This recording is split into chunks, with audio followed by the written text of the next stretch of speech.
जय हिंद बच्चों, कैसे हो? उम्मीद करते हैं आप लोग अच्छे होंगे। प्यारे बच्चों, आज का क्लास लेकर फिर आप सबके बीच उपस्थित हो गए हैं।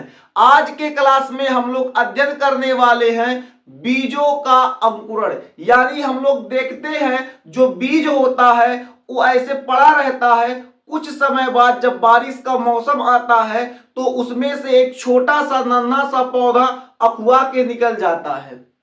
यही प्रोसेस जो होता है बाबू, बीजों का अंकुरण होता है। लेकिन इसको हम लोग ऐसे नहीं समझेंगे कि बीजों का हुआ जाएगा अंकुरण हो जाएगा, ना ना ना, बिल्कुल नहीं बालक। आज के क्लास में आपको बताएंगे इसका पूरा प्रोसेस कैसे कैसे, इसमें से क्या होता है, वो जो आंखा होता है, जो नन्हा सा पौधा होता है, वो कैसे बाहर निकलता है। ठीक है, तो क्लास के अंत तक बने रहिएगा। अगर आपको बीजों का अंकुरण अच्छे से समझना है, ये जो बीज है इसका अंकुरण बेहतर ढंग से समझना है, तो मेरे देश के नौजवान क्लास के अंत तक बने रहिएगा। आज के क्लास में बीज का अंकुरण बेहतर तरीके से समझाने वाले हैं, एकदम पूरा मजा आ जाएगा। ठीक है, अब जो बीज होता है, हम लोग बीज देखते हैं तो बीज के अंदर गुड़ पाया जाता है। जब आम खा के फेंक दिया जाता है तो आप लोग घर पर गुठलिया को ऐसे तोड़े होंगे, तो तोड़ने के बाद गुठली के अंदर एक छोटा सा से पार्ट दिखाई दिया होगा, भाग दिखाई दिया होगा। वही जो पार्ट होता है वो भ्रूण होता है, उस बीज का वो भ्रूण होता है। यानी बीज के अंदर भ्रूण पाया जाता है। क्या पाया जाता है? भ्रूण। और ये भ्रूण जो होता है निष्क्रिय अवस्था में होता है। निष्क्रिय का मतलब चुपचाप पड़ा रहेगा, ना ना हम कुछ नहीं बोलेंगे, बिल्कुल कुछ नहीं बोलेंगे, एकदम चुपचाप पड़ा रहेगा। लेकिन उसी बीज को जब हल्की सी नमी, वायु, ताप मिलेगा तो निष्क्रिय भ्रूण सक्रिय हो जाएगा। तो निष्क्रिय भ्रूण क्या हो जाएगा? सक्रिय हो जाएगा। यानी जो बीज के अंदर वो जो भ्रूण पाया जा रहा है, जब उसको हल्की सी नमी, वायु, ताप मिलेगा तो जो निष्क्रिय है वो सक्रिय हो जाएगा, एक्टिव हो जाएगा। और एक्टिव होकर क्या करेगा? उसके अंदर की जो क्रियाएं हैं जो रुकी हुई थी, अब सभी क्रियाएं शुरू हो जाएंगी और उसमें से एक छोटा सा नन्हा सा पौधा बाहर निकल आएगा। यही पूरी जो क्रिया होती है इसको बीज का अंकुरण कहते हैं। तो आप लोग हेडिंग कर लीजिए, बीजों का अंकुरण या फिर बीज का अंकुरण। ठीक है, हेडिंग कर लिए तो नोट भी कर लीजिए क्या लिखेंगे। तो पहले लिख लो, फिर एक बार समझा देते हैं।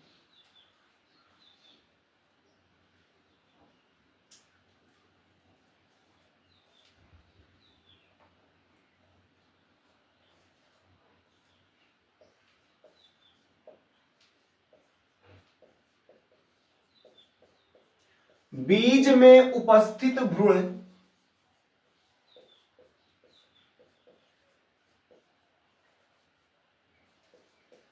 बीज में उपस्थित भ्रूण निष्क्रिय अवस्था में होता है।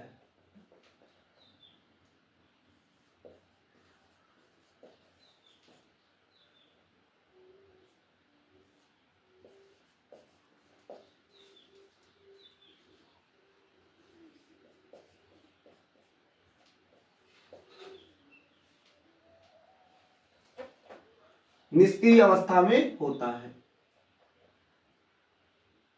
परंतु जब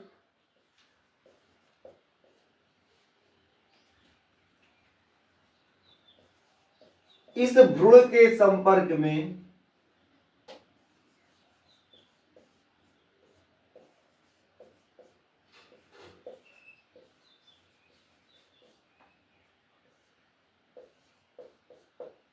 हल्की नमी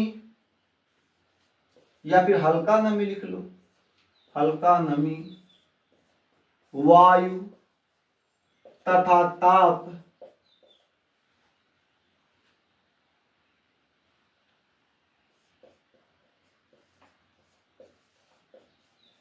आता है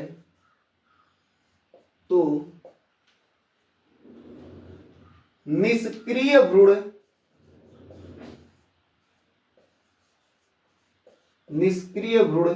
सक्रिय हो जाता है।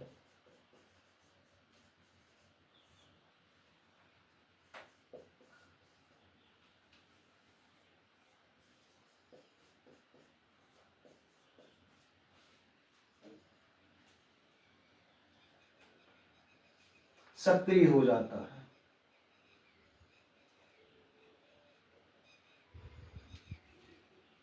जिसके फलस्वरूप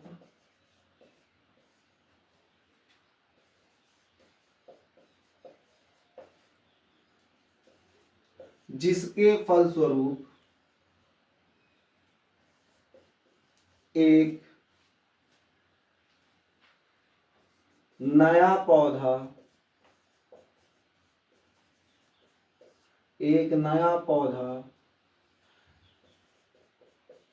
बाहर निकल आता है।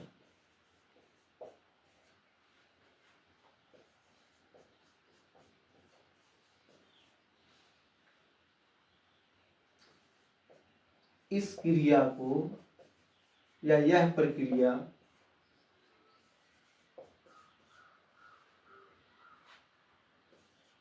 बीज का अंकुरण या बीजों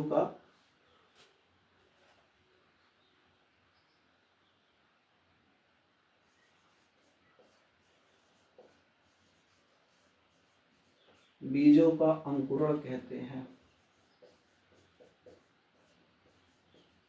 ठीक है, तो क्या हो जाएगा, बीज में उपस्थित भ्रूण, अब बाय द वे मान लीजिए एक कोई बीज है, ध्यान से समझिएगा, ये क्या है, बीज। बीज में उपस्थित भ्रूण, देखिएगा, बीज में उपस्थित भ्रूण निष्क्रिय अवस्था में होता है। कैसा होता है, निष्क्रिय, यानी ये जो बीज है इसके अंदर जो एक भ्रूण है,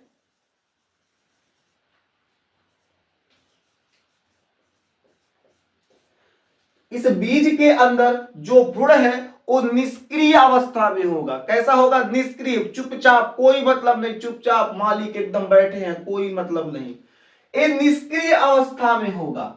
ठीक है, परंतु जब इस भ्रूण के संपर्क में हल्का नमी, वायु तथा ताप आता है, यानी ये जो भ्रूण अंदर बैठा है इसके संपर्क में क्या हल्का जो है नमी, वायु, ताप, ये सब आएगा, तो जैसे ही इसके संपर्क में आएगा, इस बीज के संपर्क में आएगा तो भ्रूण के भी संपर्क में आ जाएगा।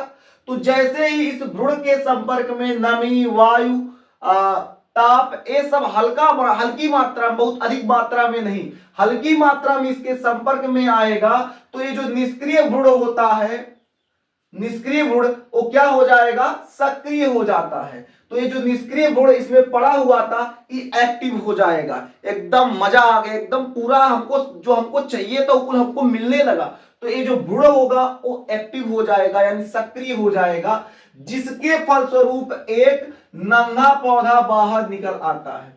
और जब ये एक्टिव हो जाएगा तो एक्टिव होने के बाद मेरे देश के नौजवान क्या करेगा, इसमें से एक छोटा सा पौधा ऐसे बाहर की तरफ निकलने लगेगा, और यही जो छोटा सा पौधा जब बाहर निकल जाएगा तो यही पूरी क्रिया, हम लोग इसी पूरी क्रिया को क्या कहते हैं, बीजों का अंकुरण कहते हैं। और हमारे देहात में जो नन्हा सा पौधा निकल जाता है तो देहात में इसको कहते हैं अखुआ गया है, यानी ये आंखा है।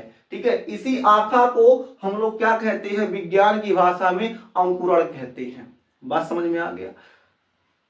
अब ये जो बीज है ये अंकुरित हो गया है, इसको हम लोग देखते हैं जो मोनोकाट और डाइकाट होता है, यानी एक बीजपत्री द्विबीजपत्री में एक क्रिया कैसे होती है, यानी जो भ्रूण है जब वो आंखा फेंक दे रहा है तो कैसे फेंकता है, क्या प्रोसेस है मोनोकाट और डाइकाट में, आइए इसको समझते हैं। इसके अलावा मेरे देश के नौजवान पढ़ाई पे लापरवाही ना कीजिएगा। अब देखिए बीजों का अंकुरण चल रहा है, इसके बाद आपका बहुभ्रूणता चलेगा, और एक आध टॉपिक और बचा है, 2-1 क्लास और लगेगा, उसके बाद आपका एक चैप्टर खत्म हो जाएगा। तो आपसे कह रहे हैं मेरे देश के अच्छे बच्चे, पढ़ाई पर कोई भी लापरवाही नहीं होनी चाहिए, पढ़ाई बेहतर ढंग से कीजिए, क्योंकि आपके माता पिता आपको लेकर एक सपना संजो कर रखे हैं कि मेरा लड़का या फिर मेरी लड़की एक बेहतर अंक के साथ पास होगी, एक बेहतर नंबर के साथ पास होगी, उसके अलावा आपके माता पिता यह भी सपना देखी है जब वो अच्छे अंक से पास होगी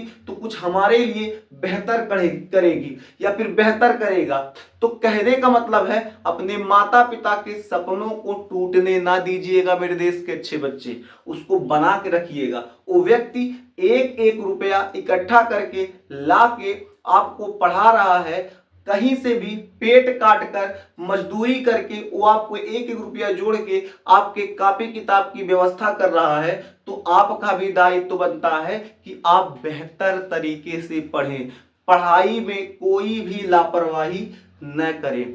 और अगर आपको लगता है कि मैं बहुत वीक हूं, मैं बहुत कमजोर हूं, तो कोई कमजोरी उमजोरी नहीं है बालक, ऐसा बिल्कुल भी नहीं होता है कि कोई बच्चा कमजोर होता, कुछ भी कमजोर नहीं होता, कोई विद्यार्थी कमजोर नहीं होता है, बस वो पूरा दिमाग का खेल होता है। मैं तो कमजोर, मेरे क्लास में फलाना लड़का एकदम बहुत उसको आता, कुछ नहीं आता, पूरा खेल प्रैक्टिस का है।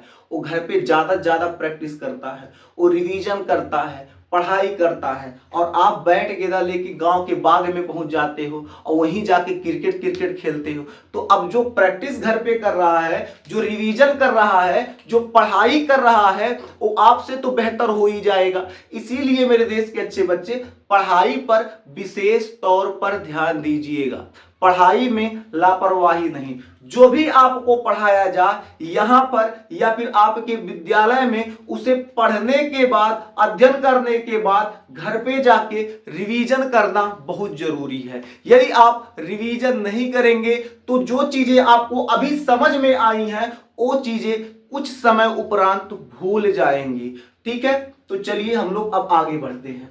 तो इसमें हम आपको क्या समझा रहे थे, बीजों का अंकुरण। अब हम लोग देखते हैं जो एक बीज पत्री होता है उसमें बीजों का अंकुरण कैसे होता है। तो हम लोग किसमें देखेंगे, मोनोकाट। एक बीज पत्री,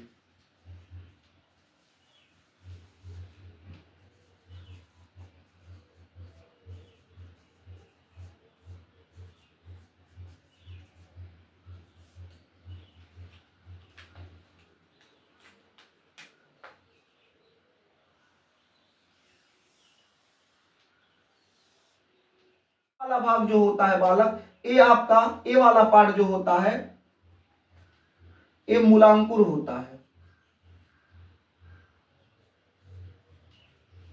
और ये आपका प्रांकुर। अब जो प्रांकुर होता है ये तना का निर्माण करता है, और जो ये मूलांकुर होता है ये जड़ का निर्माण करता है।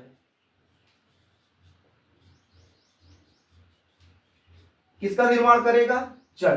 यानी एक बीज पत्री में अगर देखा जाए तो एक बीज पत्री में जब बीज का जब अंकुरित होगा, अंकुरित होने के समय क्या होगा, इसमें जो बीज पत्र होगा केवल केवल कितना होगा, एक होगा मेरे देश के नौजवान। क्योंकि एक बीज पत्री है, और एक बीज पत्री का ये जो ऊपरी सिरा होगा इसे हम लोग क्या कहते हैं, प्रांकुर कहते हैं। प्रांकुर का काम क्या होता है, तने का निर्माण करना, और जो ये नीचे वाला पार्ट है, इस नीचे वाले पार्ट को हम लोग मूलांकुर कहते हैं, इस जड़ का निर्माण करता है। उसी प्रकार हम लोग क्या, जब डाइकोट यानी द्विबीजपत्री में देखते हैं,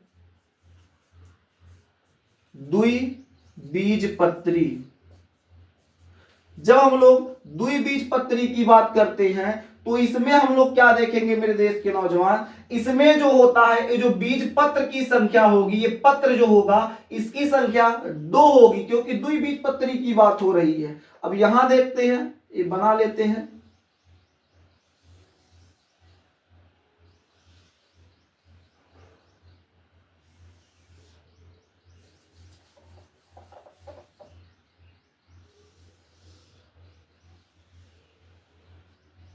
ठीक है। तो ऊपर वाला इसमें क्या हो जाएगा, प्रांकुर हो जाएगा, और प्रांकुर किसका निर्माण करेगा, तना का, और नीचे वाला क्या हो जाएगा आपका, मूलांकुर। ठीक है, और ये जो बीज पत्र हो जाएगा, क्या हो जाएगा, बीज पत्र। तो द्विबीजपत्री में आप क्या देखेंगे कि जो बीज पत्र की संख्या होगी 2 होगी, एक बीजपत्री में बीजपत्र की संख्या कितनी होगी? एक होगी।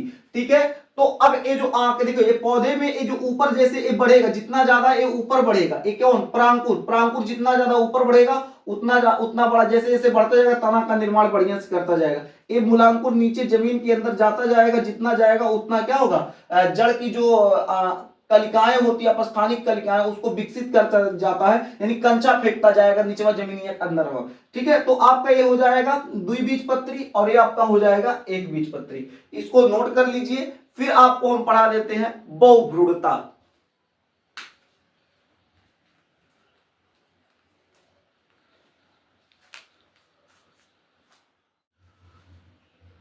अब हम लोग समझते हैं बहुभ्रूणता।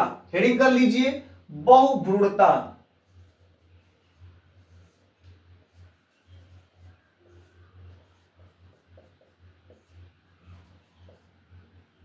अब ये बहुभ्रूणता क्या होता है इसको समझते हैं।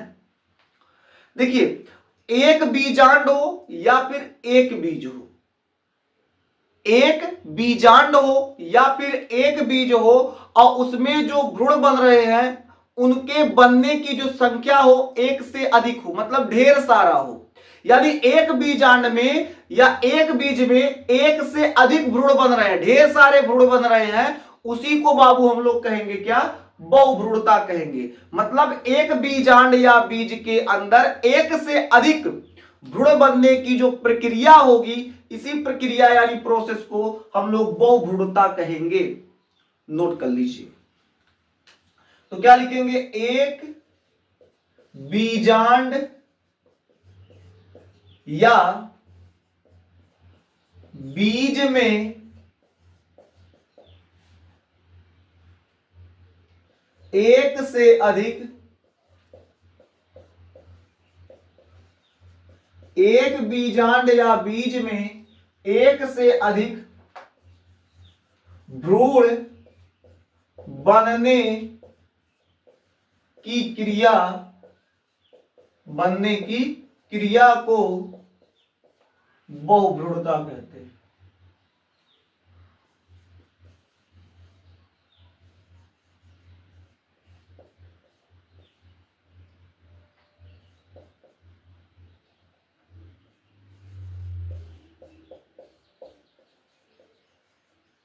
यानी एक बीजांड हो या फिर एक बीज हो, उसमें एक से अधिक 2 4 10 25 50, ठीक है, एक से अधिक क्या बन रहे हैं? भ्रूण बन रहे हैं, तो इसी क्रिया को हम लोग क्या कहेंगे? बहुभ्रूणता कहेंगे।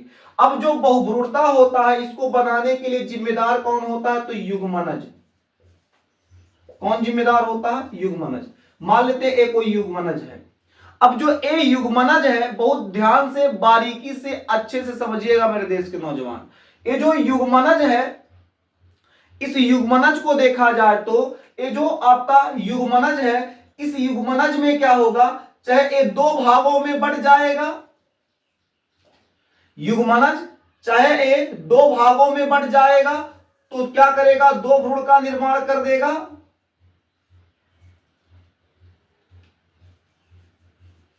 या फिर ये भ्रूण दो से अधिक भागों में बट जाएगा, और जितने अधिक भागों में बटेगा उतने ज्यादा भ्रूण का ये क्या करेगा? निर्माण करेगा। उतना ज्यादा भ्रूण का क्या करेगा? निर्माण करेगा। तो बात समझ में आ गया। यानी बहुभ्रूणता के लिए जिम्मेदार कौन होता है? युग्मनज। यानी युग्मनज जो होता है वो दो या दो से अधिक भागों में बट जाता है, और प्रत्येक भाग से एक नए भ्रूण का निर्माण करता है। यानी इस पॉइंट को आप लोग नोट कर लीजिएगा। यही जो आपको समझाए हैं, यानी जो युग्मनज होता है वो क्या होता है? दो या दो से अधिक भागों में बट जाता है, और प्रत्येक भाग से एक नए भ्रूण का निर्माण करता है। तो हम लोग क्या लिखेंगे? यहां लिख दें, चलो यहां लिख देते हैं। युग्मनज दो या दो से अधिक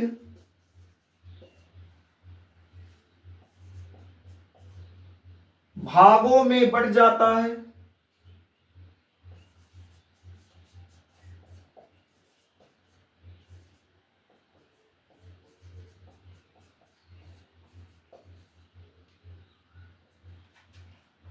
बढ़ जाता है और प्रत्येक भाग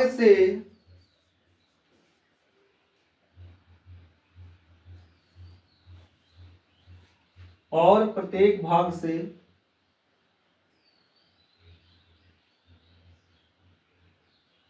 नए भ्रूण का निर्माण करता है।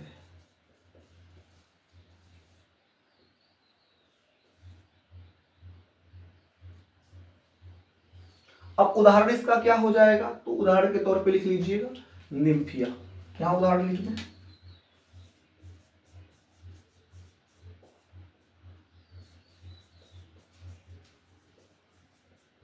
ठीक है।